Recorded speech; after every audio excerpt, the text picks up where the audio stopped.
this is what rests on top of the glass. So if I lift it up, you'll see that this portion here is what rests on top of the glass, because this is the most common place where fish jump, is the lights. It has a tube right here that pre-mixes the food, because there's a pump in here, this cord right here.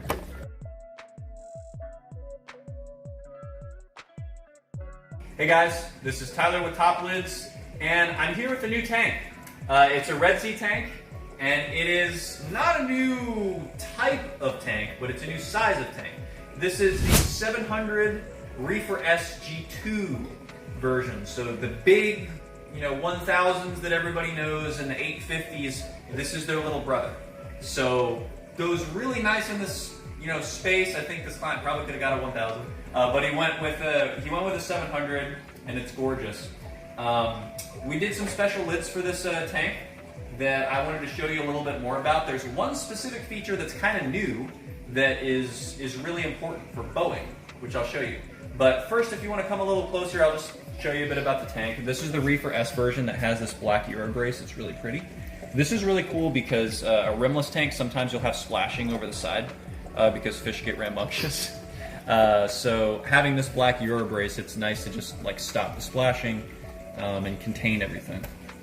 And here's the lid here from Top Lids.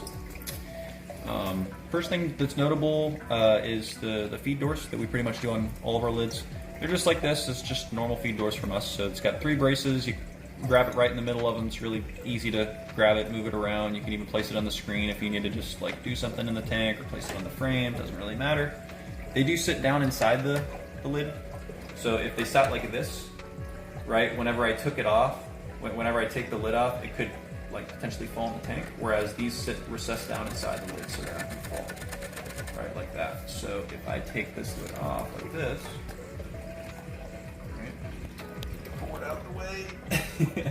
If I take it out like this and I shake it, the feed doors aren't going to go anywhere, right? So that's Top Lids feed doors. I'm going to put this down in place again. Yeah, I've talked about how to take these on and off in another video, but I will note that this hazed portion here of the lid, this is where this is what rests on top of the glass. So if I lift it up, you'll see that this portion here is what rests on top of the glass, and that's how the lids sit. So when I set it down like this, if I were to move this, it doesn't go anywhere, right? So it is locked in place. It's not going to fall off the tank or anything like that.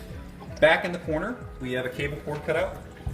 This is pretty standard. We usually do 2 or 4 of these for each type of lid, depending on the size.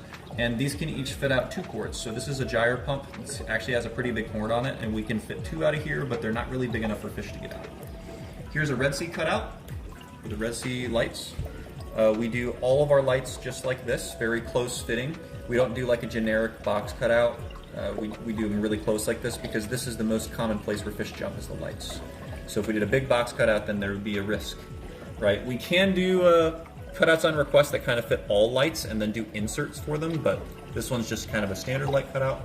And if you come to the middle of the lid, this is what I really wanted to show you. So this lid is in 2 pieces, right? They're independently removable, but this here is sort of new for us. So this is a support channel, and if I press on this, it does not go anywhere. Like, I am pressing hard on this thing, and you cannot push it in the water.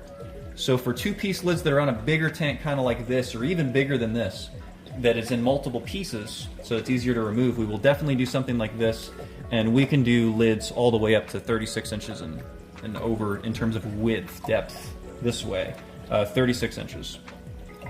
These are called support channels, right? We got some more feed doors, and the last thing that we haven't showed you guys yet is the Avast feeder. This is the plank feeder from Avast. And it's an auto feeder. It's not on right now, but when it is on, it feeds from here. And the cool thing about it is it has a tube right here that pre-mixes the food, because there's a pump in here, this cord right here, right? It goes to a pump. And so when it's on, we can show you a clip of that here. When it's on, it'll pre-mix the food inside the tube and it'll spit it out the bottom so that the fish can get to it. So it's a super cool feeder. We've always been a fan of these guys. We know the owners very well. They're great guys. We've worked with them on many, probably hundreds of client projects at this point. So that's pretty much it. That's what I wanted to show you.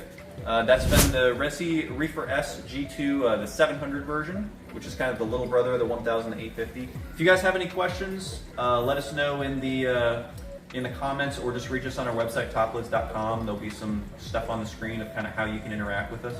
And I hope you enjoyed. Chat with you soon.